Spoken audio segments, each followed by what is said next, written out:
Ja, herzlich willkommen zu Part 3. In diesem Tutorial-Part wollen wir unseren Haus texturieren, ja, und wir werden die Webseite Polyheaven dafür nutzen. Das ist eine richtig tolle Webseite, um Texturen für solche Projekte zu gestalten.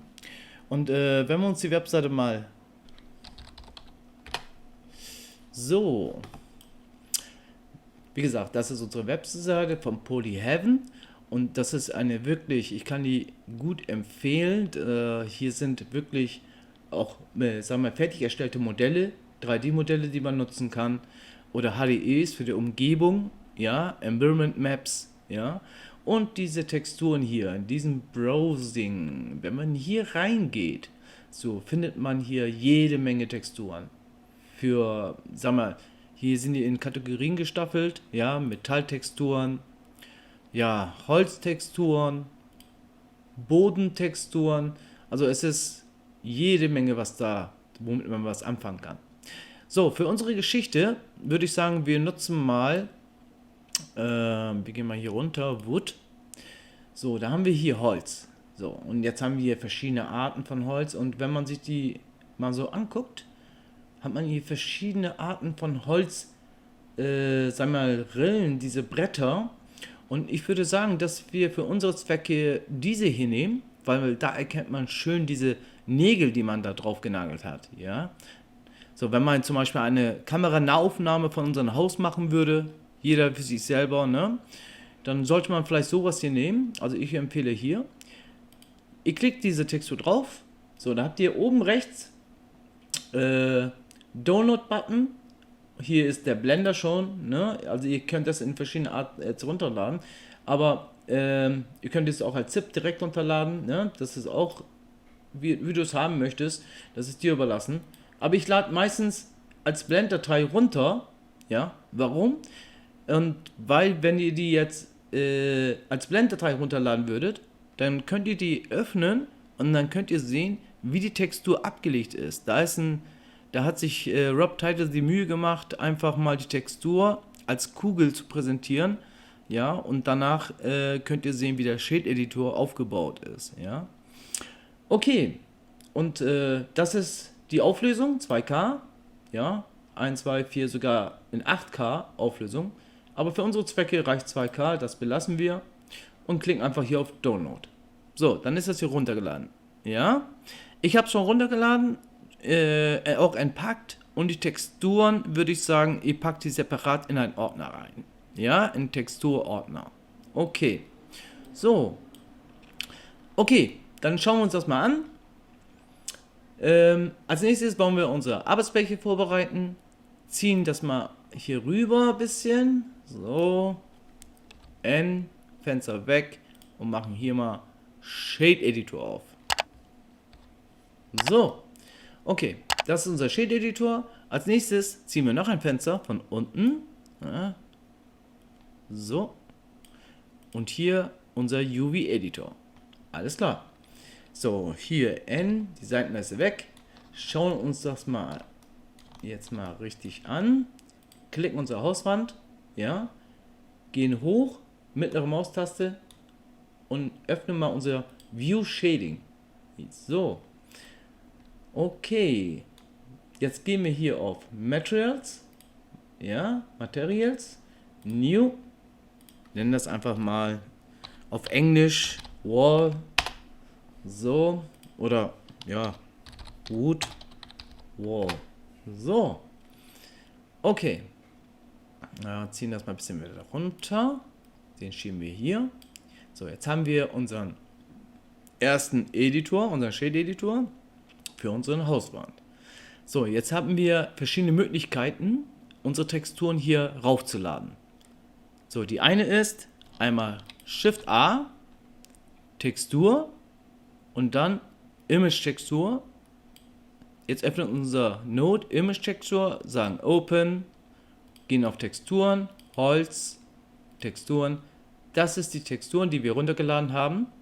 Ja, und klicken jetzt die erste hier an. Doppelt, so, ja, haben wir geladen und platzieren das mal hier rüber. So, jetzt müssen wir das natürlich mit den einzelnen Texturen auch machen. Ja, Aber es gibt noch eine schnellere Art.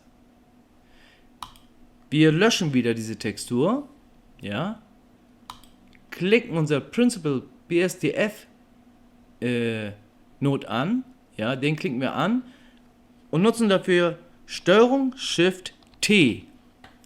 So, Steuerung Shift T ist eine Tastenkombination, wo ihr automatisch hier ein Principal Setup machen könnt, ja, eine Kombination durchführen könnt. Dann geht ihr auf eure Texturordner.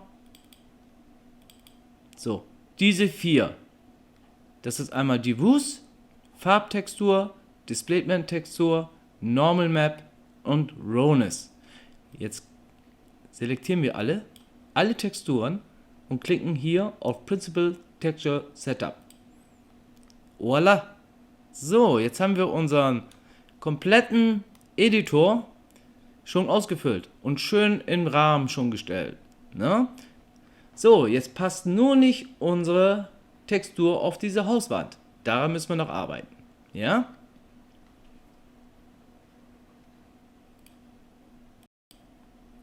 Als nächstes schauen wir uns das mal an.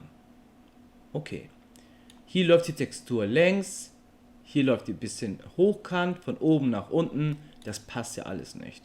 Das heißt, wir müssen jetzt unsere Fläche hier mal auf unseren UV-Editor erstmal dementsprechend anpassen. Ziehen wir das jetzt mal ein bisschen hoch. So. Gehen auf Edit. Skalieren das mal ein bisschen weiter raus hier. Okay. So. So, der zeigt gerade weiß, weil der jetzt angeklickt ist, diese Textur. Wenn wir jetzt hier drauf drücken, ja, Diffuse, dann seht ihr die richtige Textur. Ja. Okay.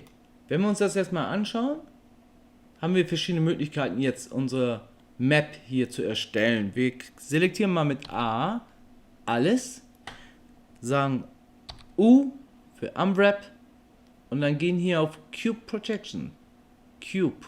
Dann wird das als Würfel sozusagen umgewrappt. Alles also in Würfelkastenform. Ja? Okay, jetzt haben wir die Textur erstmal gleichmäßig verteilt. So, das passt nicht. Ich will ja die Bretter längs haben. Ja? Von links nach rechts. Ja? So, und dann selektieren wir hier A, rotieren das einfach R90. So, perfekt. So, die Richtung stimmt schon mal. Und jetzt skalieren wir unseren UV-Map hier. Groß, groß, groß. So. So. Okay, jetzt haben wir hier, diese Texturen wiederholen sich hier. Seht ihr das? Die sind viel zu dicht. Und wenn ich mir das jetzt so anschaue, heißt das, der ist einfach von der Länge her. Passt das noch nicht. Also, skalieren wir auf der Y-Achse. Hier ist Y wie Z, also oben runter. Ja, seht ihr das? So, jetzt skalieren wir den einfach ein bisschen weiter raus. So ungefähr. So. Ja, das sieht ja schon mal auf jeden Fall sieht viel besser aus als vorher, ne? Perfekt. Okay. So, jetzt haben wir schon mal eine Textur abgelegt. Aber damit ist noch nicht passiert. Ich möchte gerne noch etwas dran arbeiten. Das heißt, es ist viel zu gleichmäßig und da nutze ich einfach mal, gehe ein bisschen näher ran. So, wenn ihr mal hinschaut, hier ist das Fundament, ja, hier ist der Boden. So, der müsste normalerweise ein Brett hier so durchgehen, ja. So, dann gehe ich wieder auf Edit. A, ist ja alles selektiert. Und gehe mal hier ein bisschen näher ran. So, und wenn ich jetzt G drücke, G zu bewegen, dann können wir die Textur dementsprechend jetzt bewegen, dass es gerade mal so passt. Und dabei jetzt Shift drücken. So, jetzt taste ich mich an. So. Genau, jetzt passt das auch viel besser. Seht ihr das? Ja. Ich würde sagen, dass wir vielleicht die Bretter vielleicht noch schmäler machen. Gehen wieder auf Edit und skalieren das mal jetzt auf der X-Achse raus. Bisschen weiter raus. So vielleicht. Ja, okay. So, jetzt passt das hier wieder nicht. Also bewegen wir das normal. mit Shift, ziehen das ein bisschen hoch. So ungefähr. Ja, das sieht viel besser aus. Ja, das gefällt mir. Okay. So, als nächstes wollen wir das, was wir jetzt hier gemacht haben, natürlich überall an unseren Holzbrettern, Holzpfosten, unseren Dach und so weiter alles anwenden, ja? Aber ich schätze mal, am besten übt ihr erstmal selber damit, ja? Zum Beispiel hier, das wird ja unser Fenster werden. Und hier passt das zum Beispiel gar nicht, das geht gar nicht. Man kann die Bretter hier so längs lassen, aber ich schätze mal, dass wir hier in dem Innenbereich die Holzbretter längs hochsetzen. So, dann gehen wir mal auf Edit, klicken mal diese Flächen hier an. Na. So, meine Maus spinnt etwas. Okay, so, jetzt haben wir diese beiden gewählt. Ja, schauen uns das mal an. Okay, jetzt ist beide hier, glaube ich. Das ist übereinander gelegt. Wenn man jetzt beide bewegt. Okay. Schauen wir uns das mal hier an. Stimmt, die sind hier übereinander gelegt. Aber ist nicht schlimm. R90 und Enter. So. So sieht es schon viel besser aus. Aber wenn ich mir das mal so angucke. So, und diese Fläche hier. Diese hier. Die liegt ja genau auf der Fuge sozusagen, ja, das Ende und der Anfang von einem Brett. So, das gefällt mir nicht, ich ziehe die mal lieber hier rüber.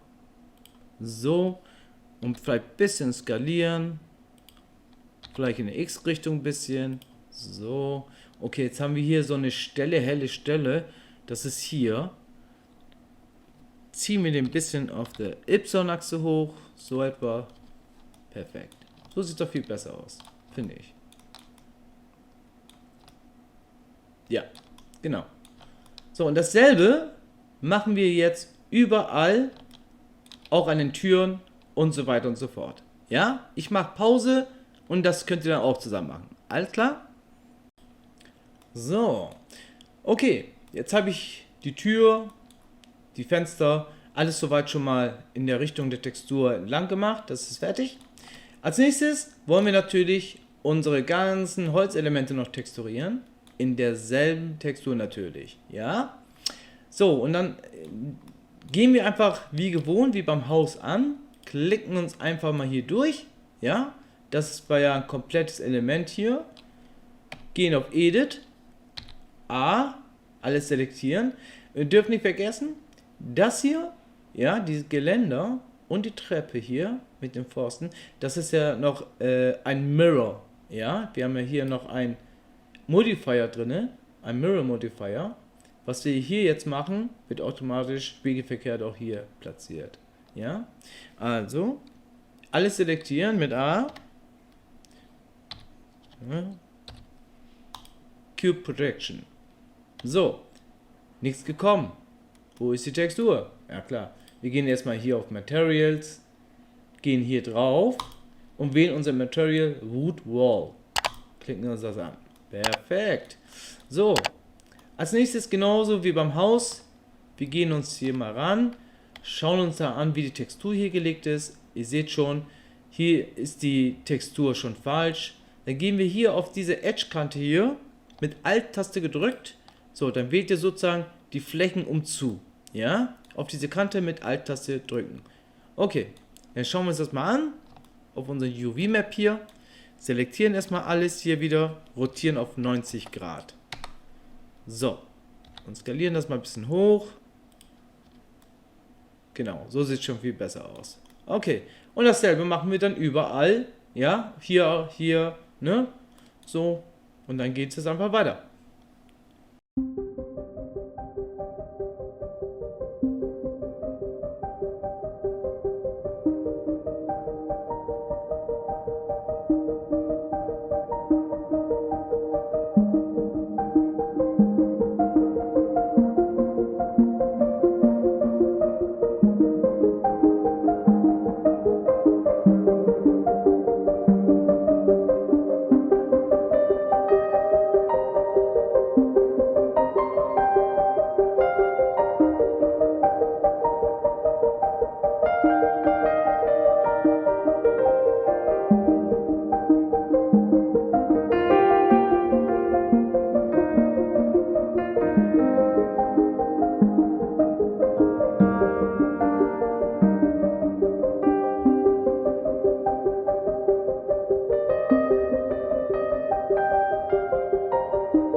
So, unseren Geländer habe ich mal jetzt fertig.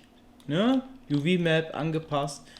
Die Treppe haben wir noch vergessen. Die machen wir eben auch schnell. So, das ist ja die Schräge hier. Ja, das ist das hier. Die L, mit L selektieren wir das. So, schieben das mal ja, so rüber. Schieben den mal hier rüber. Und den anderen vielleicht so. Muss nicht unbedingt immer 90 Grad sein. Ihr könnt auch einen so ein bisschen schräg ansetzen. Und den hier. R. So. Ja. Schieben wir den mal hier. So. Okay. Dasselbe bei den Treppe. Bei der Treppe ist das ja auch ein Modifier. Wir haben hier ein Array. Ja. Jetzt müssten wir unser Array applyen. Weil das ist unser Hauptobjekt und das sind die Duplikate. Ja. Das heißt, wenn wir jetzt den hier mit unserem Material ansetzen, sehen die alle gleich aus. Das wollen wir ja natürlich nicht. Ne? Also, okay, dann gehen wir hier auf und applyen das. So, jetzt gehen wir auf Edit-Modus, Unwrap, Cube. Okay.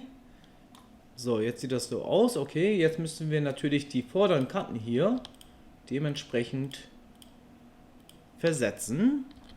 Einmal rotieren. So. Vielleicht ein bisschen skalieren. So. Ja. Das sieht ja schon gut aus. Okay. Perfekt. Gut. So, wir haben hier noch einige Texturen noch zu machen. Ja. Das mache ich auch wieder in Timelapse. Ja. Jetzt wisst ihr, wie das ja funktioniert.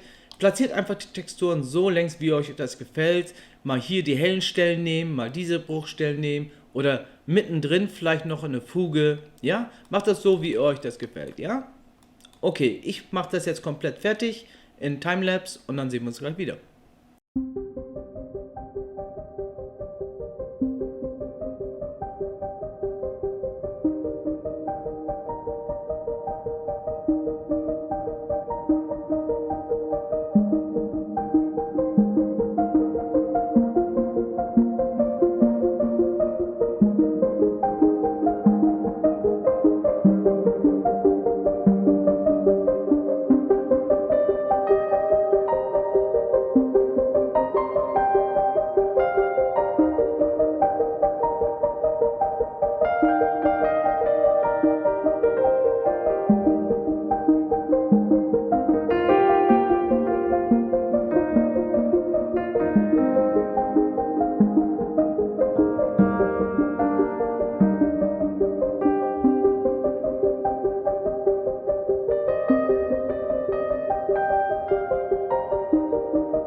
So, unser Haus ist fertig texturiert. Ja.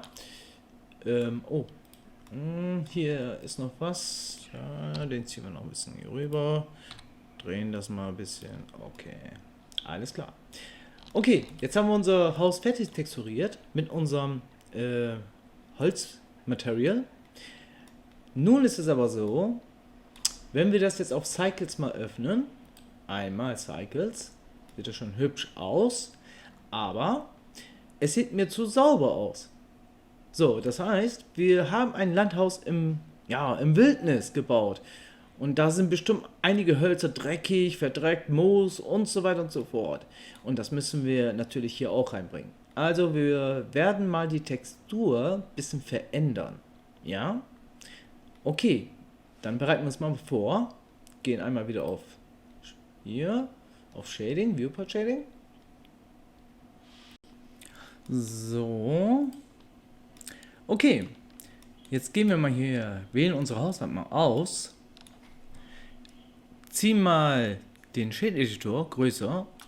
So, UV Editor brauchen wir nicht mehr. Und vergrößern mal diese Fläche hier. Okay. Ich möchte jetzt auf unserer Hauswand ein paar Flecken malen. So, und diese Flecken werde ich dann durch diese Textur wieder ersetzen, aber die etwas dunkler stellen. Ja? Gut, dann gehen wir hier rauf auf Vertex, hier, gehen auf Color Attribute und setzen Plus ein und nennen das mal House Wall. Und OK drücken. Okay, so, das ist unser House Wall Color Attribut. So, den selektieren. Gehen wir nach oben auf Vertex Paint. So, jetzt haben wir hier sozusagen unsere Pinsel. Verkleinern das mit F. Okay. Und ein bisschen noch. So, und jetzt fangen wir an, auf unsere Hauswand zu malen. Hier oder antippen geht auch. So, jetzt haben wir hier große Flächen, weil wir wenig Vertices haben. Unser Haus hat zu wenig Vertices. Aber das reicht für uns. Je mehr Vertices ihr macht, ihr könnt auch ein paar Loops ziehen, dann ist die Schattierung noch feiner natürlich. Ja, aber ich mache mal hier eins, ein bisschen mehr hier, vielleicht da hinten noch eins. So. Das war vielleicht zu viel. Wenn ihr jetzt zu viel was gemacht habt, dann geht ihr einfach wieder auf, ja, machen wir mit schwarz wieder und dann könnt ihr wieder, na, so, jetzt kriegt ihr es so wieder weg, eigentlich, so, so, gut, jetzt wieder hell, hier ein bisschen, so, da vielleicht, okay, hier den Boden vielleicht ein bisschen, okay, der war wieder zu viel.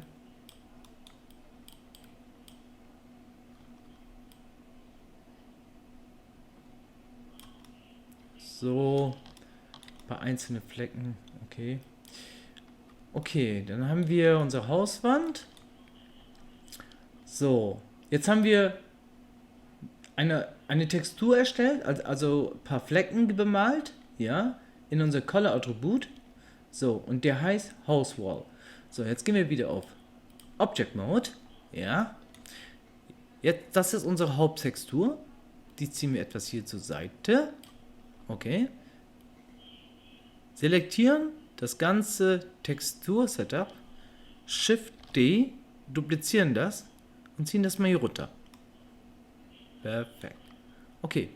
Jetzt ziehen wir das mal hierher. So. Und diese Textur hier, die wollen wir etwas dunkler stellen. Ja, wir gehen mal ein bisschen näher ran, ziehen das mal ein bisschen rüber. Shift A, Color, Mix Color und den in schwarz. Schön dunkel. Okay, so jetzt haben wir hier dieselbe Textur und die ist aber dunkler. So, jetzt gehen wir hier rauf, Color, Shader. Mix Shader. Wir wollen ja die beiden verbinden. Mix Shader. So, und den unteren nehmen wir jetzt hier rein. Ja? Okay. So, jetzt haben wir unser Color Attribut. Dafür brauchen wir ein Input Attribut. So. Und den Color Attribut setzen wir hier ein. So. An diesem Attribut müssen wir jetzt natürlich sagen, was er machen soll. Also welche Daten er nehmen soll. Er soll diese Daten hier nehmen. Deswegen kopieren wir uns einfach mal dieses Wort House Wall, was wir benannt haben, und setzen das hier ein. So, vergrößern wir. Genau. Hier ist House Wall. Okay. So, jetzt schauen wir uns das mal an. Hier. Ziehen das mal hier rüber. Gehen auf Cycles. Aha, okay. Es ist nicht viel, man sieht, erkennt nicht viel, aber es ist drauf. So, das heißt, wir schauen uns das mal an. Wir machen das mal anders. Ich nehme das hier mal weg. So, ihr seht, hier ist das Weiß. Ja, das ist die Fläche, die wir jetzt bemalt haben. Okay? So, und jetzt ziehen wir die Farbe wieder mal hier rein. So. Und jetzt haben wir hier einen Faktor. Hier. Den Faktor. Und den Faktor erhöhen wir jetzt einfach mal. Ah, jetzt kommt es. Jetzt kommt es langsam. Seht ihr das? Genau. Oder ein bisschen mehr. Noch ein bisschen mehr. Ja. Super. Sieht das schon mal gut aus, ne? Okay. Jetzt haben wir ein paar Flecken auf unseren Holzwand drauf. Dunkle Flecken, ja? Okay. So, jetzt gehen wir wieder mal hier rauf. So, das haben wir schon mal hingekriegt. Als nächstes wollen wir das überall jetzt machen. Wir wollen überall jetzt unsere Flecken versetzen. Treppe, Geländer, Dach und so weiter und so fort. So, und das mache ich wieder im Timelapse. Ja? Ihr könnt, wenn ihr wollt, wenn ihr auf Edit-Modus geht, wenn wir beim Dach jetzt malen würden, wir haben hier kaum Vertices. Ja? Je mehr Vertices, desto mehr feiner werden die Flecken. Ja? Wir machen das mal beim Dach. Steuerung R. Machen wir mal hier die Ecken. So. Hier die Ecken vielleicht ein bisschen. So, jetzt gehen wir hier rauf, ziehen das mal hier rüber. So. Gut. Jetzt haben wir hier noch mehr Vertices gemacht. Ich mache noch mehr. So. So. Okay. Und jetzt hier vielleicht. So. Ja, wir könnten hier die Ecken vielleicht ein bisschen wirklich mehr Vertices setzen. Wir machen das einfach mal. Machen wir 2. Hier auch noch 2. So. Da, wo ihr die Flecken fein haben wollt, da könnt ihr mehr Vertices setzen, ja? So. Hier die Ecke. So. So. So. Okay. Jetzt können wir Steuerung B mal drücken. So. Steuerung B, Bevel. So, jetzt haben wir mehr Vertices hier in der Ecke. Okay, jetzt könnten wir hier noch einsetzen. Und den mit Steuerung B beveln. So, okay. Gut. Wie sieht es hier aus? Könnten wir hier nochmal welche machen? Ja, machen wir mal hier an den Balken ein paar Vertices. Hier in der Mitte vielleicht. Oder hier. So, Steuerung B. Machen wir ein bisschen mehr. So. Steuerung B. Hier die Ecken. Auf jeden Fall. Hier in den Verbindungsstücken. Ja, da wo der Holzbalken verbunden ist. Da würde ich auch dunkel stellen. Ja, auf jeden Fall. Dann machen wir hier nochmal welche. So. Steuerung B. Ein bisschen mehr.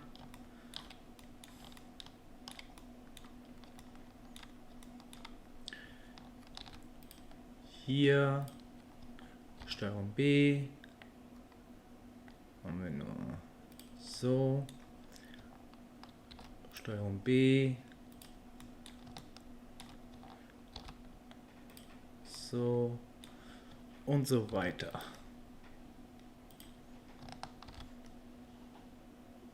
So.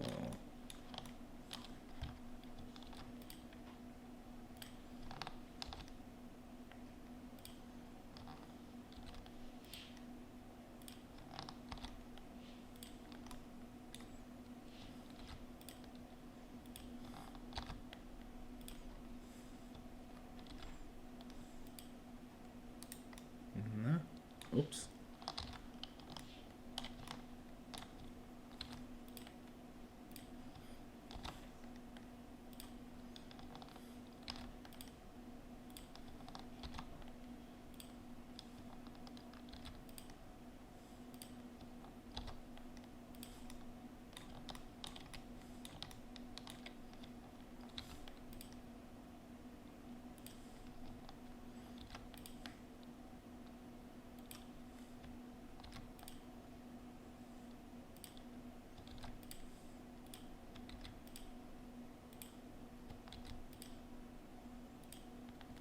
So, jetzt klicken wir mal die ganzen Loops mal an.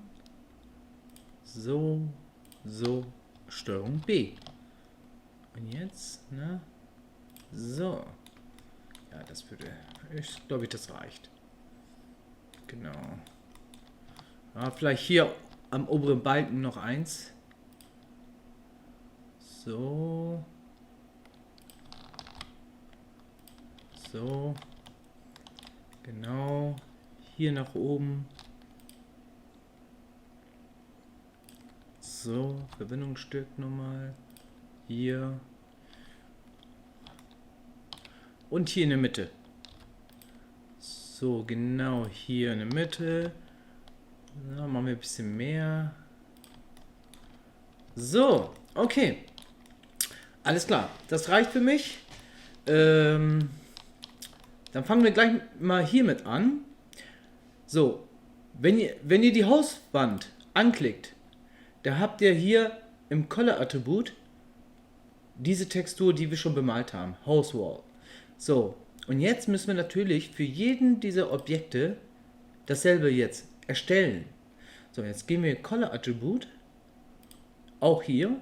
Nennen das einfach mal Beams, also Balken. Beams. So, und das ist der Name für diese Träger, für diese Holzbalken. Ja? So, okay. So, als nächstes wollen wir erstmal Vertex Paint. Ja. Jetzt gehen wir ein bisschen näher ran. So. Gehen wir hier rauf. Ist schon weiß eingestellt. Und fangen wir an zu malen. So. Hier. So. Ja, machen wir mit F ein bisschen verkleinern den Pinsel und genau.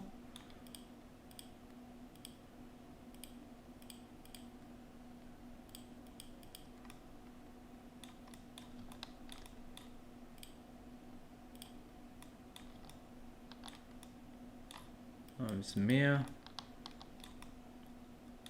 So, einige sind ein bisschen hell, einige sind wieder ganz dunkel. Ne? Okay.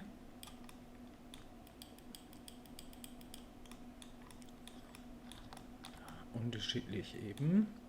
Okay, das könnte vielleicht zu viel sein. Den machen wir wieder.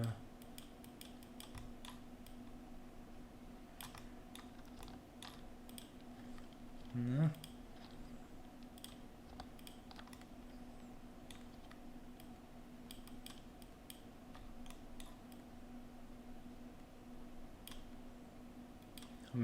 Was haben wir hier? Machen wir ein bisschen größer.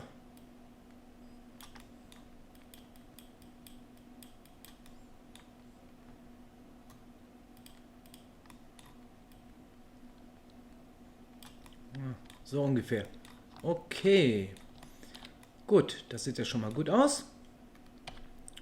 Ja. Genau, als nächstes machen wir direkt jetzt unser Dach. Gehen wir wieder hier rauf.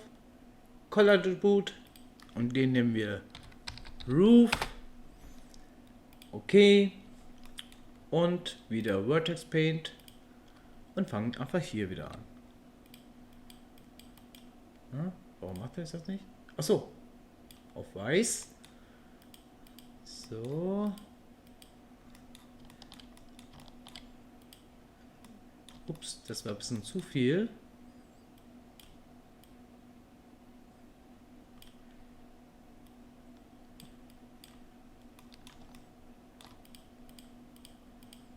Gehen ein bisschen heran. Okay. So.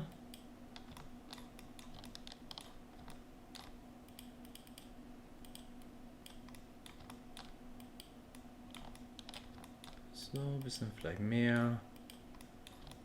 Okay. Ein Fleck, so einen großen, leichten Fleck hier rüber vielleicht. Okay. So. Gut. Das sieht gut aus. Schauen wir mal an, wo wir noch das haben. Oh, hier haben wir auch noch was. Hier könnten wir auch ein bisschen was abgeben, genau. Okay. So, das reicht für mich. Und jetzt hier vielleicht. Genau. Warum nicht?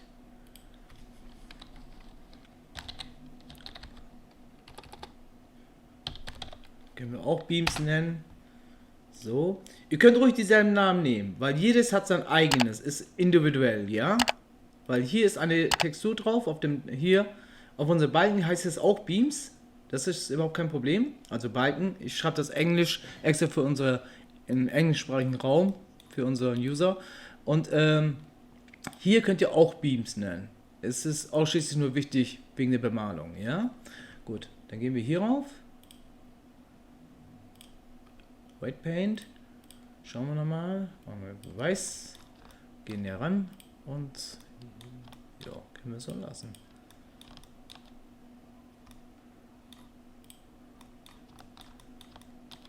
Ja, mehr brauchen wir auch nicht hier.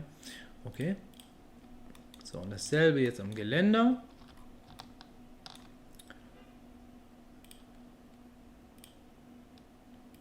So, nennen wir das. Ja, was heißt das? Railing.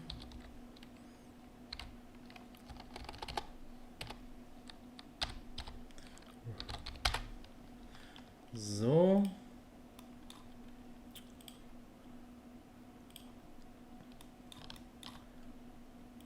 Hierauf weiß, okay, dann fangen wir mal an. Einmal hier, hier.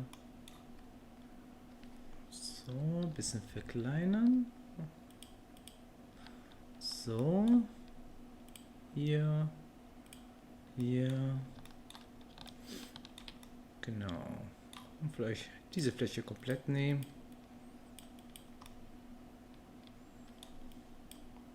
So. Okay, alles klar. Das reicht, glaube ich. So. So, jetzt sind wir mit dem Texturieren fertig. Was heißt Texturieren? Also mit dem Color-Attribut, Vertex Paint. Damit das jetzt aber funktioniert, müssen wir jedem Objekt, unseren Dach, diese Holzträger, Holzbalken, Geländer, jedem einzelnen jetzt den Material zuweisen. Warum? Das ist jetzt unser Hauptmaterial, Wood Wall, also Holzwand. So, und das ist dieser Bereich hier. So, und der hat ein Attribut hier bekommen, Color-Attribut House Wall. Und die haben wir hier eingesetzt. Jetzt ist aber so, dass unser Dach Roof heißt, weil da auch eine andere Textur, also andere Bemalung drauf ist. Oder hier, dieser Träger heißt Beams, ja. So, und dasselbe funktioniert auch hier und hier. Der heißt Railing. So, jetzt heißt das, wir müssen jetzt, zum Beispiel, wir nehmen jetzt unseren Dach hier. Wir gehen jetzt direkt mal auf Cycles. So, das ist unser Dach. Wir gehen hier drauf. So, und wir können jetzt hier schlecht den Namen Roof jetzt hier nicht ändern. Dadurch beeinträchtigt ja auch die Hauswand. Also müssen wir jetzt auf Material gehen, diese selektieren, ja, so, hier drücken wir hier drauf, hier, auf die Nummer hier, weil das 6-mal jetzt genutzt ist, steht da 6, klicken einmal drauf, schon wird eine Kopie erstellt. Da steht 001 dahinter. So, was machen wir jetzt? Roof. So, jetzt haben wir eine neue Material erstellt, also eine Kopie von unserer Hauswand. Und die haben wir jetzt geändert. Und diese Wood Roof ist jetzt auf diesem Dach schon. Okay, jetzt gehen wir hier näher ran. Hier oben steht Wood Roof. Ja, das ist der neue Material. Und hier geben wir den Namen Roof ein, wie hier, was wir eingetragen haben. Boom, super. Und ihr seht jetzt schon, seht ihr das? Die Schattierungen. Ja, das ist vom Dach jetzt. Ja, genau. Man könnte jetzt sagen, hier ist das immer noch etwas zu hell. Ne? Jetzt könnten wir jetzt hier rüber gehen. Oder ja, machen wir hier. So, und jetzt gehen wir hier rüber. Object Mode. Ja, ist angeklickt. Ja, wir gehen nochmal auf hier rauf, schauen wir uns das nochmal an. Und können, wenn wir wollen, ein bisschen noch dunkler kriegen. Okay, das war zu viel. Steuerung Z, einmal zurück. F, verkleinern wir den Pinsel. Und jetzt können wir hier nochmal ein bisschen mehr machen. So. Okay, so ganz. Also nicht mal streichen, nur anpunkten, ja, klicken, draufklicken, so. Ja, okay, das war wieder zu viel. So.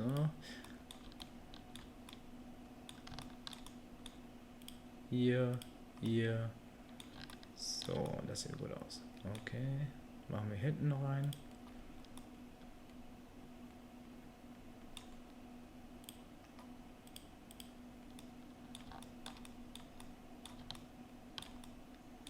Steuerung Z war doch ein bisschen viel. Okay. So, okay. So, jetzt haben wir auch ein paar dunkle Stellen am Holz. Ne?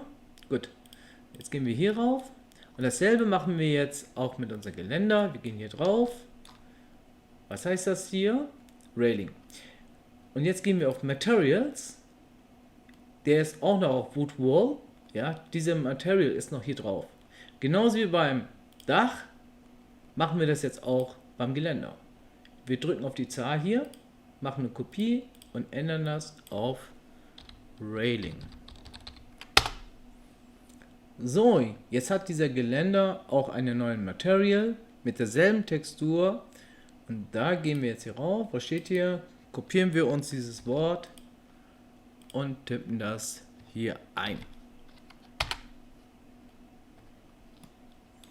So, und schon sehen wir die dunklen Flecken. Und jetzt könnte man natürlich wieder nacharbeiten. Wieder, gehen wir hier rauf. Schauen wir es mal an. Ist, ja, genau, okay. Machen wir hier noch was. Gut, hier. Meistens sind das ja die Ecken eigentlich. Okay, machen wir hier noch ein bisschen.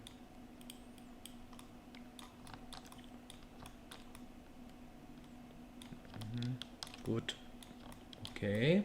Das sieht schon mal gut aus. Bei der Treppe hier 1-2 Klicks. So, das sieht gut aus. Genau. Okay. So, jetzt gehen wir zu dem Balken. Und hier genauso. Material. Auf die Zahl drücken. Wood Beams. Okay, so was haben wir hier? Beams. Wood Beams, wir sind schon hier. Und jetzt gehen wir hier Beams ein. So, das sieht ja schon gut aus. Hier könnten wir ein bisschen vielleicht dunkler machen. Gehen wir wieder auf Vertex. So, schauen wir mal an. Genau. Hier können wir ruhig ein bisschen mehr. So, streichen wir mal so quer durch.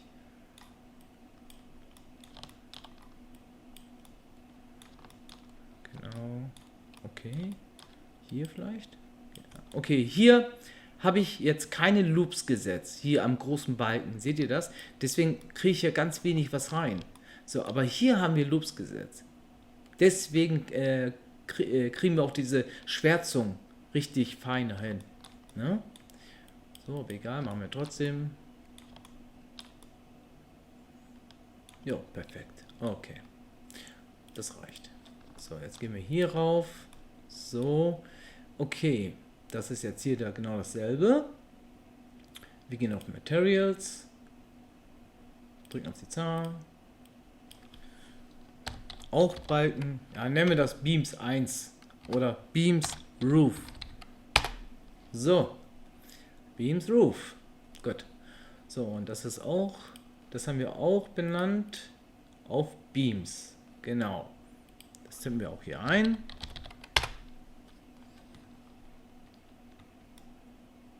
Okay, hier fehlt, glaube ich, hier haben wir vielleicht zu schwach.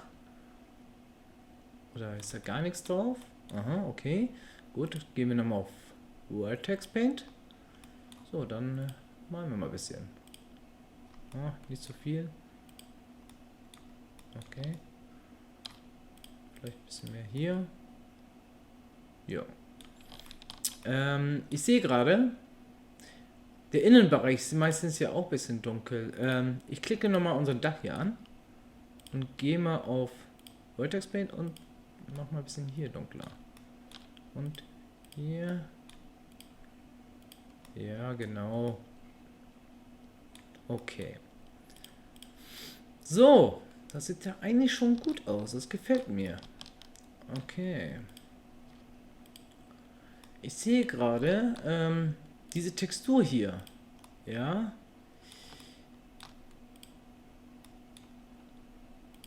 Wählen mal die ganze Fläche hier aus. So. Hier. Genau. So. Und die möchte ich mal kurz mal ein bisschen noch skalieren. Also ich mache mal kurz die UV-Editor nochmal auf. Skaliere das mal zurück. Die Bretter skalieren. Ne? So. Ja, so sieht es besser aus, finde ich. Okay.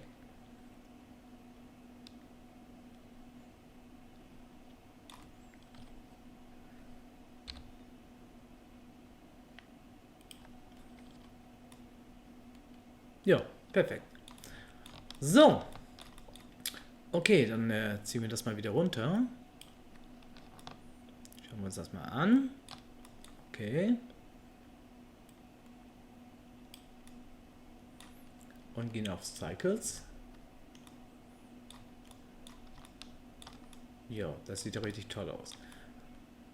Okay, gut. Jetzt haben wir noch mal ein paar Flecken gesetzt.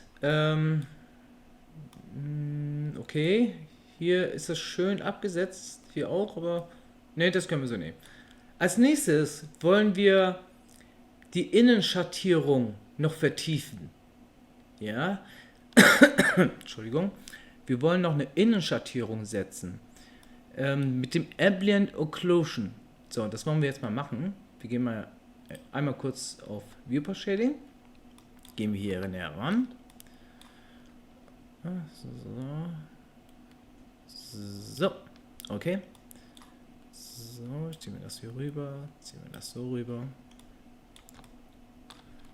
Shift A, Import, Ambient Occlusion. Ja. So. Holen wir uns auch einen Converter, Color Ramp. Ja. So. Und dann noch ein Invert. Ungefähr. So. Und ein Mix Color. So, den packen wir jetzt auch hier rein. So. Den setzen wir dunkel. Ja, nicht erschrecken. So, jetzt haben wir einen Color Slot. Den schieben wir jetzt in den Faktor ein. Und den hier rein. Und den Color hier in den Faktor. So, jetzt warten wir kurz. Okay. So, was heißt das? Ganz einfach. Der Ambient Occlusion, ja, vertieft die Innenschattierung von Objekten. Ja, ich weiß nicht, ob ich das richtig erklärt habe. Wenn wir jetzt zum Beispiel, ja, schieben wir das mal nach oben. Okay. So. So, schauen wir uns das mal an. Normalerweise müsste es so funktionieren.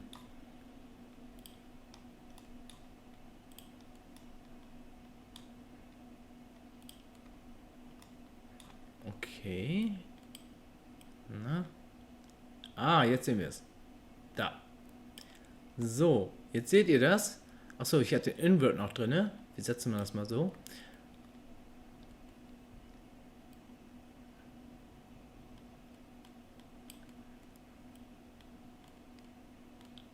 Aha, okay. So, ihr seht, was passiert. Durch diese Ambient Occlusion erziehen wir sozusagen die Innenschattierung etwas tiefer, ja. Und, okay, das ist ein bisschen zu stark. So, das ist, damit ihr es nur seht, was der bewirkt, ja. So, wir können jetzt noch ein bisschen dunkler oder heller. So, so ungefähr. Okay, ne? So, und das könnten wir eigentlich jetzt nutzen. Wir schieben das mal wieder hier rein. So, den wieder hier rein. So.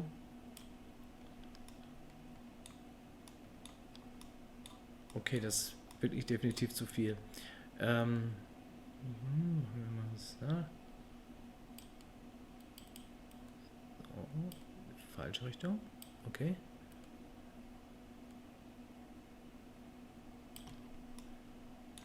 So, also man sieht ganz leicht den Unterschied hier, ne, gegenüber der Hauswand. Es ist einfach vertieft. Ja, die Schattierung ist erstmal ein bisschen mehr vertieft.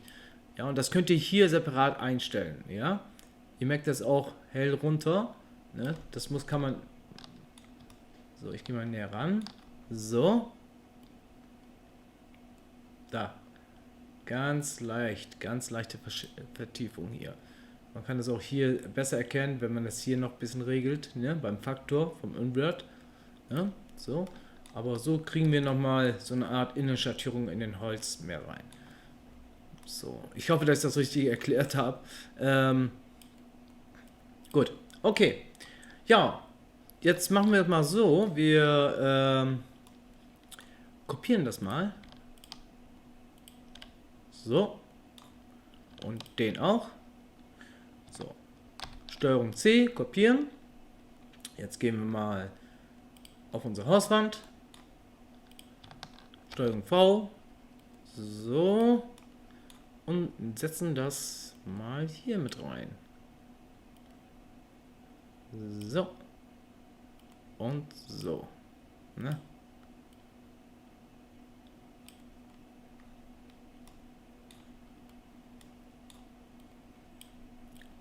So, was sehen wir denn hier?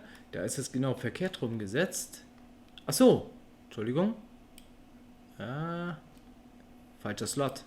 So, okay, jetzt haben wir es. Gut, also hier, ne? Also Slot 2 ist dann die schwarze Fläche. Genau, und jetzt schauen wir mal, ob wir hier noch was machen können. Wie das hier aussieht. Ah, okay. Und wenn wir das schwarze mehr einsetzen. Ah, das ist zu stark. Ja, so vielleicht. Gut. Oh, das sieht ja schon gut aus. Seht ihr die Flecken jetzt? Ja, ist viel mehr tiefer. Aber das machen wir ein bisschen tiefer. So. Okay. Und dasselbe würde ich jetzt auch für unser Geländer machen. Genau. Das nehme ich jetzt nochmal. So. Steuerung C. Gehen wir auf unser Geländer. Hier. Steuerung V. Perfekt. Okay. Ziehen wir unseren etwas hier rüber. Den hier ins Weiße und den hier rüber. Okay. Jetzt schauen wir uns das mal an. Okay. Machen wir den ein bisschen dunkler. So. Ah. So. Genau. Und hier nochmal. Steuerung V. So. Den hier rein. Und den hier rein.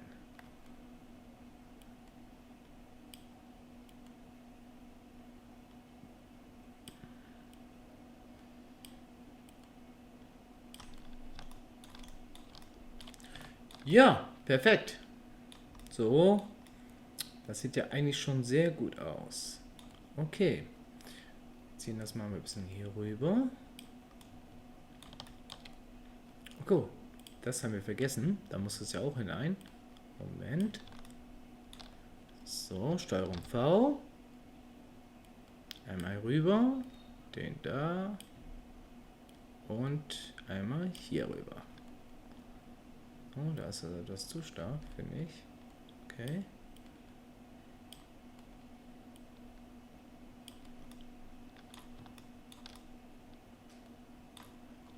So. Okay. So, jetzt wollen wir mal langsam an unseren Texturen für unsere Fenster mal rangehen. Ja, wir gehen auf Viewport Shading. Ja, so, gehen wir ein bisschen näher ran. Okay, wenn wir jetzt unsere Hauswand mal anklicken, das ist ja unsere Fensterfläche. Da wollen wir ein paar Bilder als Textur nehmen. Ja, wir wollen ja jetzt keine extra Glas oder Shading setzen. Wir gehen einfach auf Edit. Die Fläche hier nehmen wir jetzt. Mit P separieren wir das. So. Jetzt haben wir diese Fläche hier einzeln drin. Jetzt heißt das Hauswand 001. Das ändern wir jetzt in Window 01. Fenster Nummer 1. So. Okay. Den Material, den nehmen wir hier raus. Das brauchen wir für unser Fenster nicht. Ja. Sagen New. Neues Material, Window 1. Perfekt. So, da ist es. Ich habe schon ein paar Texturen vorbereitet. Ja, ich ziehe mir jetzt einfach mal einen rüber. So, ich werde das in der Videobeschreibung den Link auch reinsetzen. So, das ist zum Beispiel hier oder hier, diesen hier. Ja, das habe ich alles bei Pixabay gefunden. Also bei Pixabay findet ihr ja jede Menge Bilder, die ihr kostenlos runterladen könnt. Sucht einfach euch das aus, was euch gefällt, was ihr einsetzen wollt. Spielt keine Rolle. Hauptsache es ist passend zu der Holzfarbe. Ja. Also gut. So, jetzt haben wir uns einen ausgesucht. Gehen wir ein bisschen näher ran. So. Ziehen uns wieder den UV-Editor, Fenster wieder rein. Okay. So, wo haben wir unser Window? Da ist unser Window. Okay. So, jetzt wollen wir in diese Fläche hier, wie gesagt, dieses Fensterrahmen nur einblenden lassen. Ja?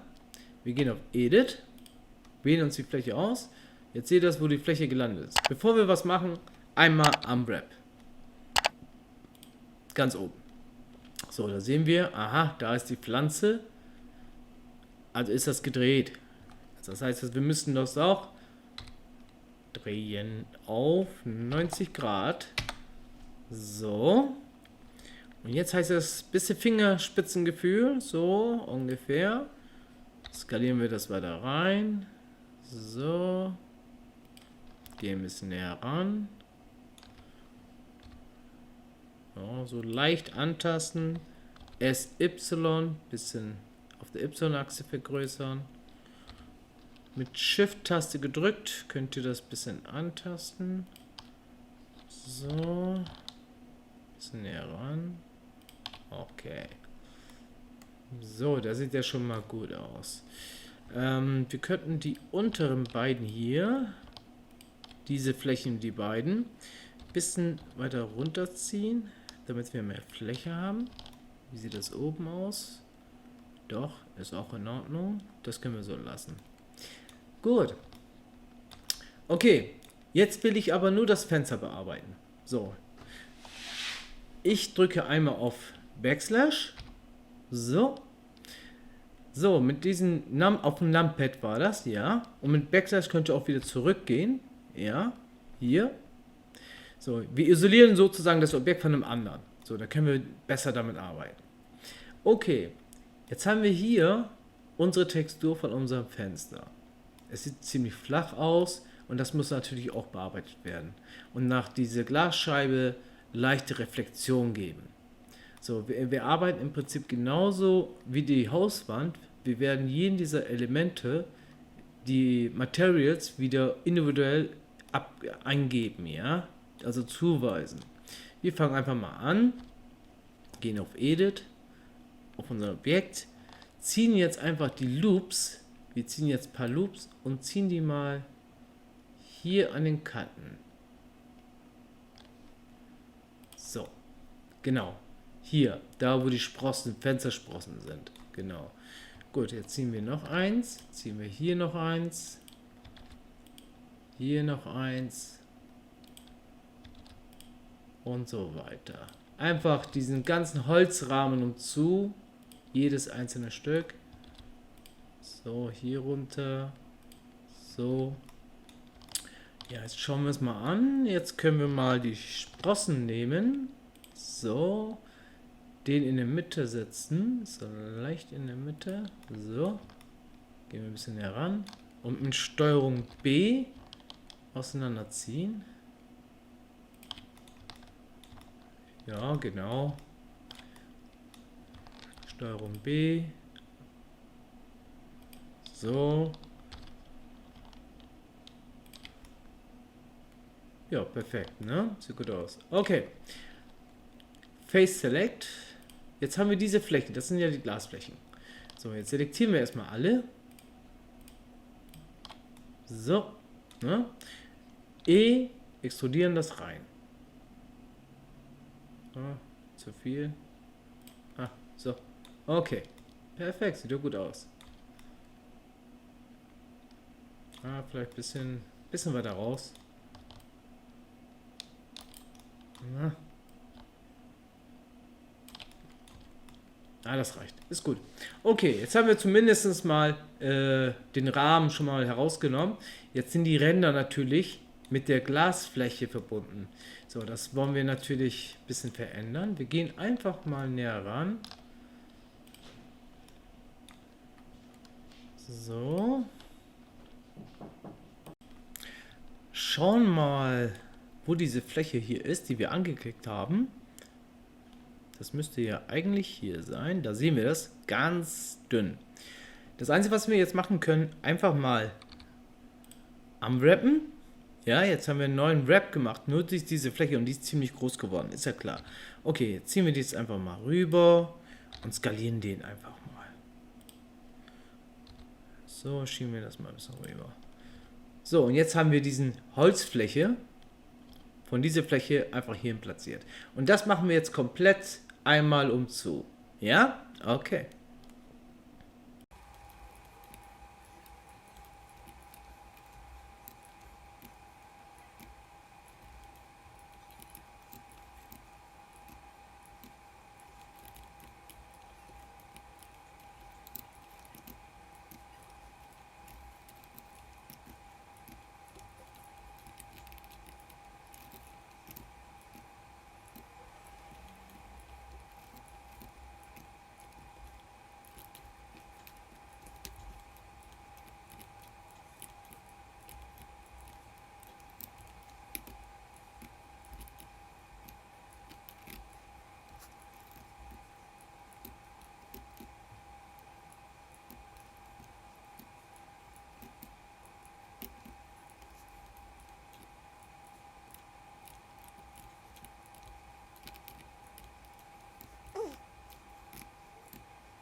So, okay.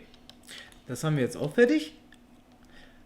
Jetzt haben wir, es ist ja da ist ja eine Holzmaserung drauf. Also diese Holzmaserung sieht natürlich ziemlich glatt aus.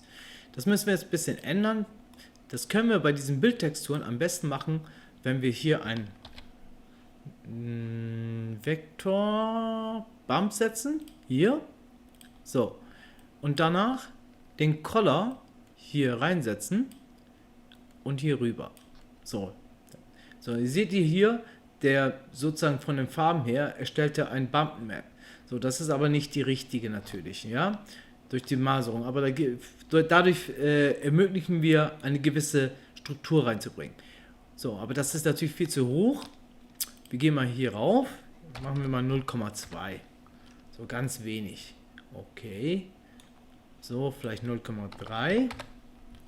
So. Und weil der Bump Map eigentlich mit Schwarz-Weiß-Tönen sehr gut arbeitet, gehen wir mal Shift A. So, Converter und RGB to BV. Ja, Schwarz-Weiß. Klicken wir den noch mit rein. So, da wird sozusagen die Farbe in Schwarz-Weiß umgewandelt. So, jetzt haben wir hier eine leichte Struktur erreicht. Seht ihr das? Genau. Und für unsere Zwecke reicht das schon. Gut. So, jetzt, was ist passiert? Jetzt ist unsere Fensterscheiben, ja mit in der Textur hier drinne. Das wollen wir natürlich nicht. Jetzt kommt dasselbe Spiel wie beim Haus. Wir müssen jetzt von unserem Window 1 Material, den wir hier auf dieses Fenster haben, diese Glasflächen jetzt ändern. Wir klicken jetzt diese an. Ja, ein bisschen zurück. So. Wir gehen jetzt hier einmal auf Plus. Ja, erstellen uns ein neues Material. Gehen hier rauf und wählen uns wieder Window 1. Hier dasselbe. Jetzt haben wir das zweimal drauf. Aber wir klicken jetzt hier rauf auf die Zahl. Ja, erstmal raus hier. So. In Edit-Modus geht das nicht. Ihr müsst erstmal aus Edit-Modus raus. So. Und jetzt habt ihr zweimal dieselbe, also dasselbe Material. So. Und jetzt klicken wir hier drauf. Einmal eine Kopie erstellen, Windows 1. Und machen einfach draus Glass. So. Und jetzt gehen wir wieder auf Edit-Modus. Und jetzt haben wir diese Flächen hier von der Glasscheibe selektiert. Und werden jetzt diesem Material zuweisen. So. Okay. Hat sich was geändert? Immer noch nicht. Selbstverständlich nicht, weil, jetzt gehen wir mal hier runter. So. Ziehen das mal hier ein bisschen rüber. Okay. So. Das ist jetzt Window 1 Glas. Das ist das Material jetzt für das Glas. Jetzt können wir in diesem Material dementsprechend die Beschaffenheit ändern. Wir gehen mal hier auf Roughness 3. So. So, ihr merkt schon, hier passiert gerade was. Ne? So, leichte Reflexion. Okay. Ich sehe gerade, das geht noch mehr. So. Ja, sieht schon besser aus. Ne? Okay, aber diese Struktur, die wir hier haben, die brauchen wir nicht. Also nehmen wir das hier weg. Bong. Und schon haben wir eine schöne Glasscheibe hier drin. Ja, seht ihr das, ne? Okay, das sieht ja schon gut aus. Okay, wir könnten natürlich noch ein bisschen rumspielen. Ihr könnt ein bisschen Specular setzen. Da habt ihr noch mehr Spiegelung hier drin. Ja. So, wir könnten es auch ganz glatt setzen. Das geht auch. Aber ich glaube, die Fenster in solchen Holzfenstern, das sind ein bisschen schon rau. Ich glaube, so glatt sind die gar nicht. Aber macht das so, wie ihr euch das gefällt. Ne? Ich mache mal 3 oder 20. Ja, das reicht. Ist völlig in Ordnung. Okay. Ja, perfekt. So, mit Backslash gehen wir jetzt wieder zurück. So. Und schon haben wir ein schönes Fenster eingebaut. Schauen wir uns das mal in Cycles an. Ja, das sieht doch richtig gut aus. Perfekt. Okay, jetzt gehen wir an den nächsten Fenster ran. Gehen wir einmal wieder auf Viewport Shading. So, gut. Jetzt dasselbe natürlich hier rauf zu packen, ist ein bisschen unsinnig, aber wir machen es mal ein bisschen anders. Das ist jetzt der zweite Fenster. P für Separate, ja, damit wir es draus trennen können. Klicken hier drauf. Das ist jetzt Window 2. So, okay. So, das nehmen wir wieder raus. New Window 2. Genau.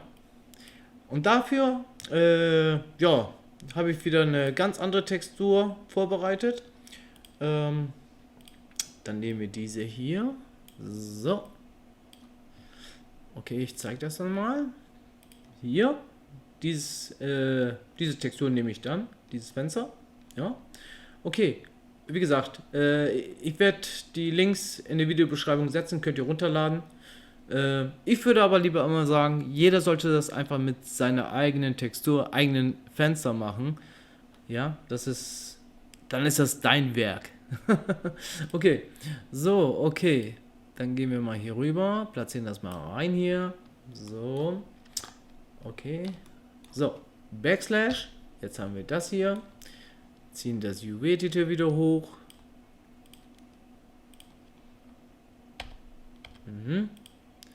Wo haben wir es denn? Da haben wir es. Perfekt. Okay. Einmal raufklicken. Und einmal Unwrap machen. Mal gucken, wie das aussieht. Ob das passt. Okay. Es ist spiegelverkehrt. Also rotieren auf 180 Grad. Perfekt. Jetzt ziehen wir das mal ein bisschen auf der X-Achse. So mittig. Und skalieren das. So.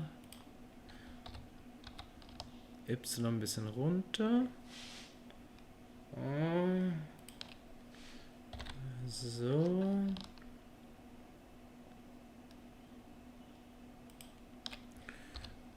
Ein bisschen nach der X-Richtung. So. Okay, vielleicht ein bisschen nochmal. So. Ja, ungefähr, ja? Ja. Gut. Ja, und dieselbe Geschichte auch bei diesem hier. Wir werden hier wieder ein paar Loops ziehen. Passend zu den Sprossen. Aber diesmal mache ich das anders. So. Ich lasse mal diesen Spalt hier auf. Seht ihr das? Steuerung Z. Hier haben wir so eine Schräge. Ja, und die werde ich dafür nutzen. Also, nochmal. Steuerung R. Hier ein Loop. Hier ein Loop. Genau. Und hier ein Loop.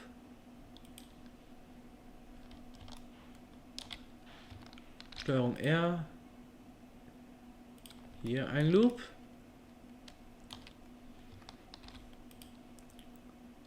So. Okay, hier ist es ziemlich dünn, aber kein Problem.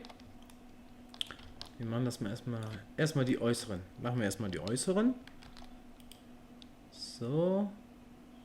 Ungefähr, ja, hier. Ja, das passt schon. Gut. Als nächstes gehen wir mal hier ein bisschen näher ran. So. Hier. Und hier. Oh, hier passt es auch. Okay. Perfekt. Gut. Jetzt dasselbe müssen wir jetzt in der Innenfläche machen. Ja. Gehen wir mal rüber. Einmal hier. Einmal da. So. Und so. Genau. Ja, das passt ja hier schon. Und jetzt hier runter.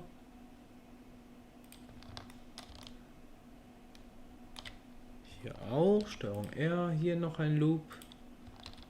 Hier noch ein Loop. Genau. Ja, perfekt. Okay. Face Select. Hier, hier. Diese Flächen nehmen und leicht reindrücken.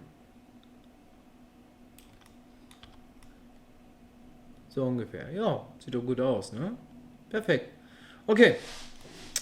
Ja, als nächstes, wie hier, auch wie beim anderen, machen wir mal den schieben wir wieder runter. Nehmen wir den zurück. Shift A. Bump Map. In High, in die Höhe rein. Color. Converter hier. RGB to BV. Hier rein und darauf. So, okay, das ist ziemlich stark wieder. Gehen wir wieder auf 0,1 erstmal. 0,2 oder? Ja, machen wir doch wieder 0,2. Oh, okay, gut. Kann man so nehmen. Okay, genauso wie hier. Jetzt machen wir Edit. Diese Glasflächen, ja, die wollen wir wieder austrennen. Plus New Material. Wir nehmen dieselbe wieder. Drücken auf die Zahl, kopieren und nennen das Glas. So, Glas. Okay, und jetzt gehen wir auf Edit. Dieses Material möchte ich auf diese Glasfläche zuweisen wieder. Assignen. So. Okay, jetzt haben wir es gemacht. Jetzt haben wir hier Glas. Jetzt können wir die wieder wegnehmen. Raus. Und hier Speckler runtersetzen. Jawohl. Specular ein bisschen hoch. So ungefähr. Metall. Können wir ein bisschen dunkler. Ja, dass jedes Fenster anders aussieht. So, ihr seht gerade was? Wir haben so eine Art Spiegelung. Ja? Wir haben eine Art Spiegelung von einem anderen Haus hier. So. Was könnten wir jetzt hier machen? So, und das wollte ich euch jetzt extra zeigen. Wir gehen hier rauf. So, das ist unser Fenster hier. Ne? Das ist unser Fenster. So, und jetzt, wenn wir hier mal rüber gucken, auf Edit gehen, diese Flächen, das ist ja unsere Glasfläche. Jetzt könnten wir selber eigenständig mal das hier nehmen. Ja, diese Fläche hier, das ist diese Fläche. Oder wir nehmen mal diese hier, diese, ja, und ziehen das einfach mal nach oben. So.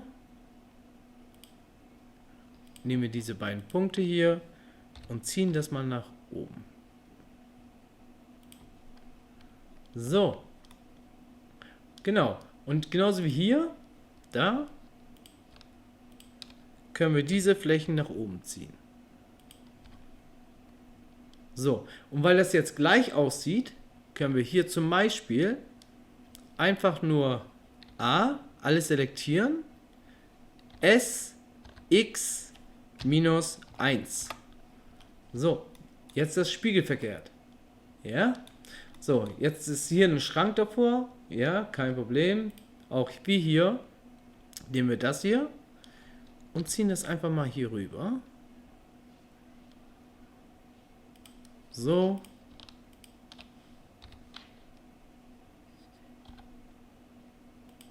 So. Jetzt den hier.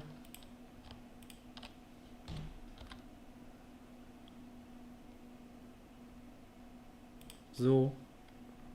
Aber ich sehe gerade, diese Fläche hier, diese hier, die können wir eigentlich hier rausnehmen, komplett hier runterziehen.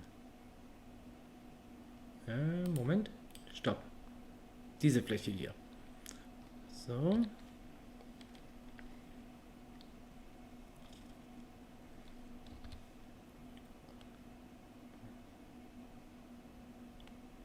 So ungefähr. Und den vielleicht hier rüber. So.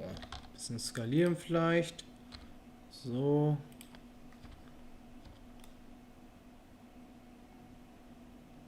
Okay. So, jetzt können wir hier nochmal Metallics draufsetzen. Hier, seht ihr das? So. Okay. Specular können wir auch runtersetzen. Aber lassen wir ruhig drauf. Gut. Okay. So, jetzt haben wir so eine Art Fenster nochmal hier eingebaut. So, als nächstes schauen wir uns das mal gleich mal an. So, und gehen auf. Jo, das sieht ja gut aus. Perfekt. So, als nächstes diesen Fenster hier. Da würde ich sagen, wir benutzen denselben, der hier schon ist. Ja. Okay. So, P, Separate.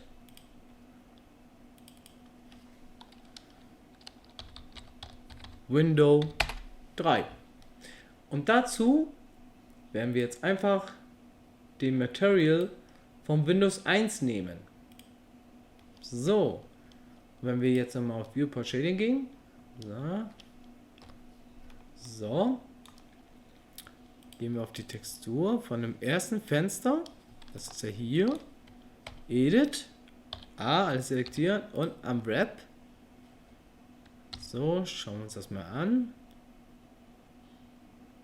Ja, okay, muss einmal gedreht werden. Skalieren wir. Erstmal die Breite und dann die Höhe. So ungefähr. So.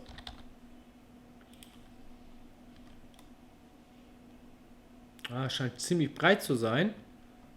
Ja. Ah, können wir so nehmen. Ist in Ordnung. Scheint ein bisschen breit zu sein. Habe gerade keine andere Textur gefunden, aber das reicht schon für uns. Okay. So, als nächstes genauso wie hier, wie beim anderen Fenster. Obwohl, wir können das ja löschen. Wir löschen das einfach mal. So, der ist weg. Wir nehmen einfach den hier, damit wir keine doppelte Arbeit machen. Shift D, duplizieren.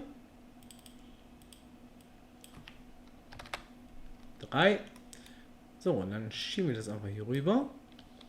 RZ. Moment. Der Origin von diesem Fenster, der ist ja ganz hinten in der Mitte. So, den setzen wir Object Set Origin auf Geometry. So, RZ 90 minus, so, genau. Ziehen das mal hier rüber und ziehen das mal hier rein. Ja, das sieht gut aus, okay. So, wir könnten jetzt 1 machen. Mal gucken, wie das aussieht. So, Shift D, duplizieren einfach noch 1.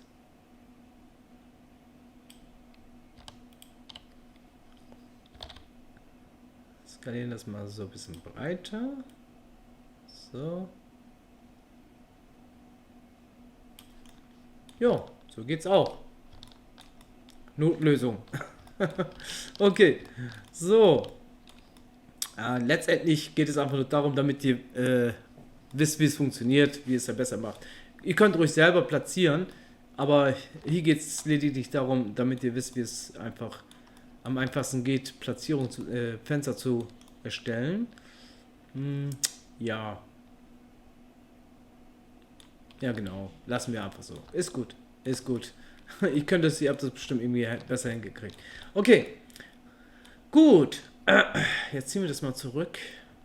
So. Schauen wir uns das mal an.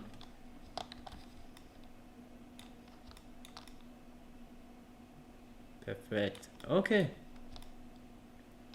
Als nächstes kommt unsere Tür. So, dann gehen wir wieder auf Viewport Shading. Gehen wir hier rauf. So. P für Separate, Selection. Okay. Object, Set Origin, Origin to Geometry. So, damit der Origin hier auch ist. So, dann gehen wir auf Material minus, ja, Material minus weg hier. Gut, dann ziehen wir das hier mal zur Seite.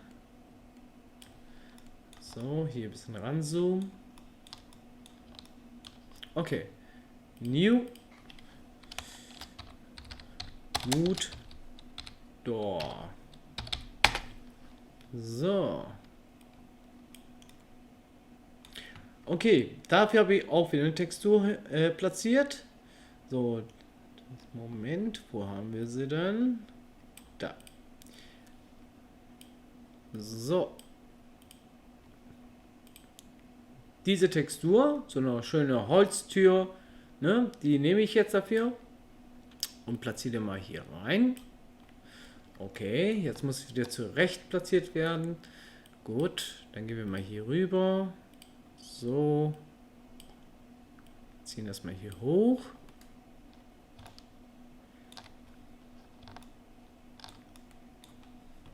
Okay, Edit. Jo, machen wir das mal anders diesmal.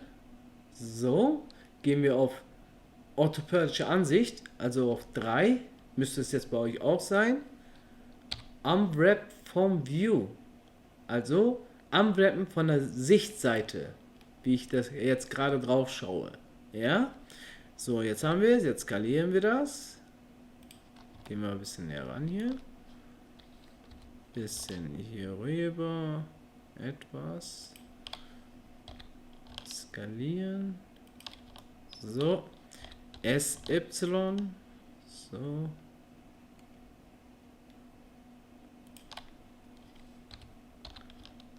Ein bisschen runter. So. Jo, perfekt. Und wieder Backslash. Einmal isolieren. Genauso wie hier müssen wir diese Rahmen hier, diese Holzbretter hier, ein bisschen heraustrennen lassen, natürlich, damit es auch realistisch aussieht. Ne? Okay, dann gehen wir mal auf Edit, setzen uns unsere Loops hier an. So ungefähr. Dann setzen wir mal. Ah, hier wird es natürlich schlecht. Okay.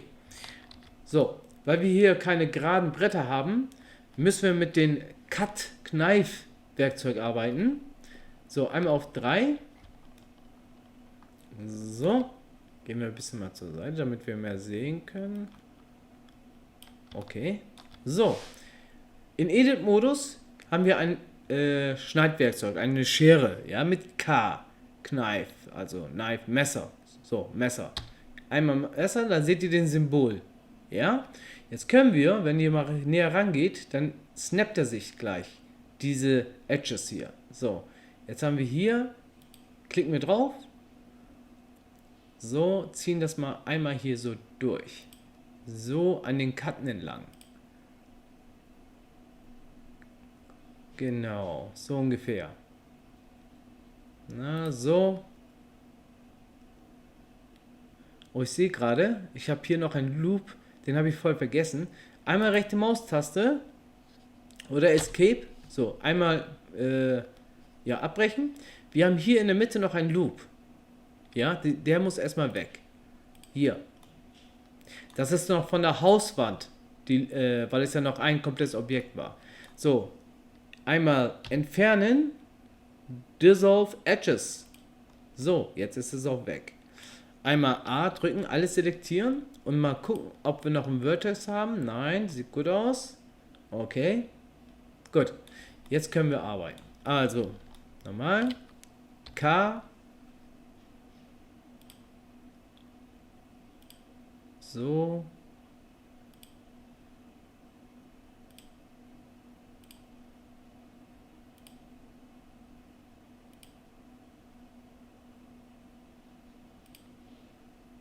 Genau, jetzt können wir hier runter, da runter. Oh, machen wir hier noch eins, da noch eins.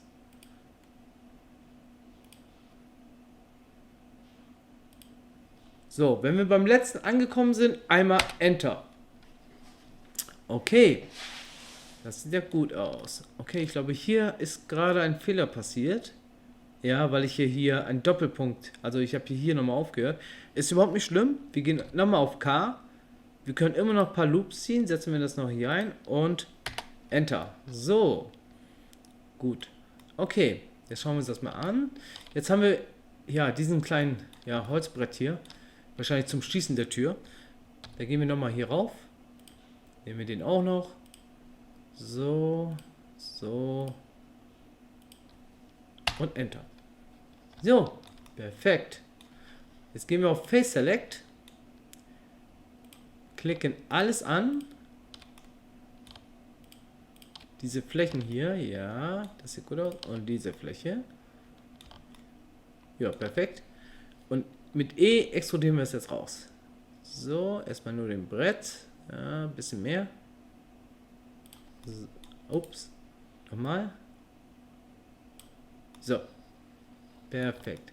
Und als nächstes gehen wir hier rauf, nehmen wir diese Flächen hier und extrudieren den raus. So. Sieht ja gut aus. Okay. Gut, gut, gut, gut, gut.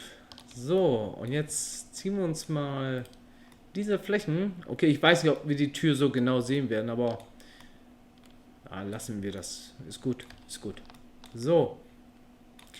Ich schätze mal, hier machen wir auch mal einen kleinen Bumpen rein. So eine Art Struktur, damit wir eine Struktur reinkriegen hier. Wir klicken den mal hier rüber. Vektor, Bump. Einmal hier und einmal hier. So, das ist natürlich zu stark. Gehen wir mal hier rauf.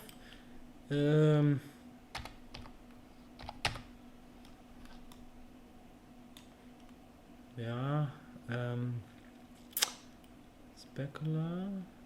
So, nicht so viel. Schauen wir mal, ob wir noch was machen können. So, leicht. Okay. Und jetzt einmal einen RGB to BV Node hier rein. So. Okay. sagen wir für unsere Zwecke, aber die reicht, die schieben wir noch ein bisschen weiter rein. Okay, so. So. Das sieht doch perfekt aus. Genau. Ja.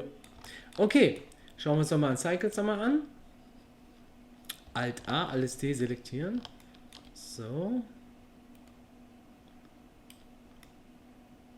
Ja, das sieht gut aus.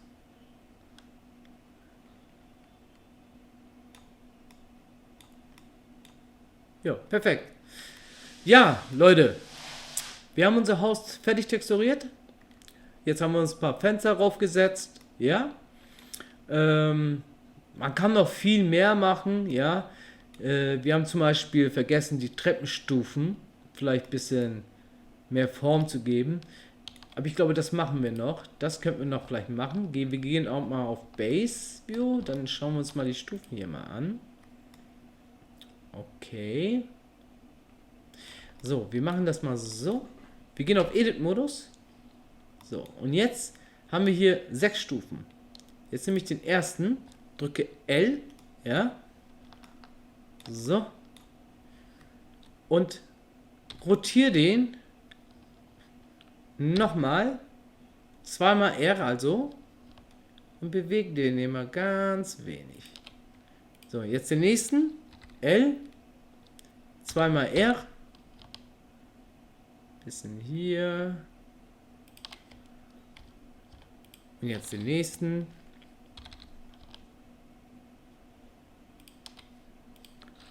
Den nächsten vielleicht nur auf Y-Achse drehen.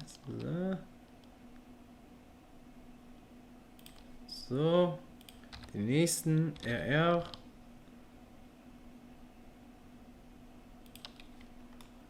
So, okay. Ich habe sogar noch eine bessere Idee. Wir geben mal die Sache noch einen kleinen Kick hier und machen mal hier einen Loop. So. Okay. So, und schieben das mal hier runter. So. Genau. Einer ist durchgebrochen. Genau, das sieht gut aus. Und den nächsten geben wir jetzt hier noch einen Loop. So. Ja, genau. Hier noch ein Loop. Ja, das sieht gut aus. Okay.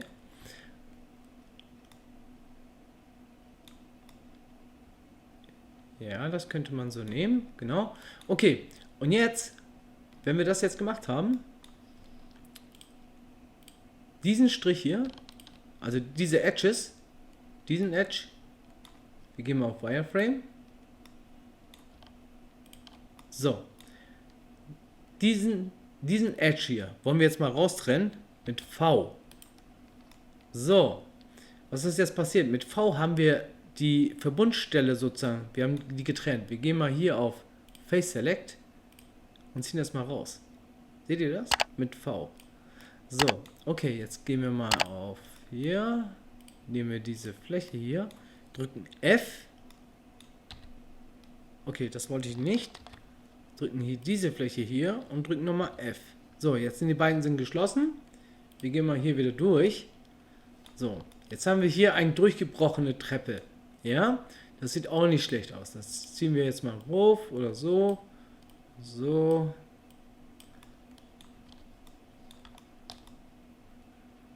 Ja, genau. Sieht auch nicht schlecht aus. So, der ist komplett durchgebrochen. Okay. Das sieht eigentlich auch gut aus. Ja.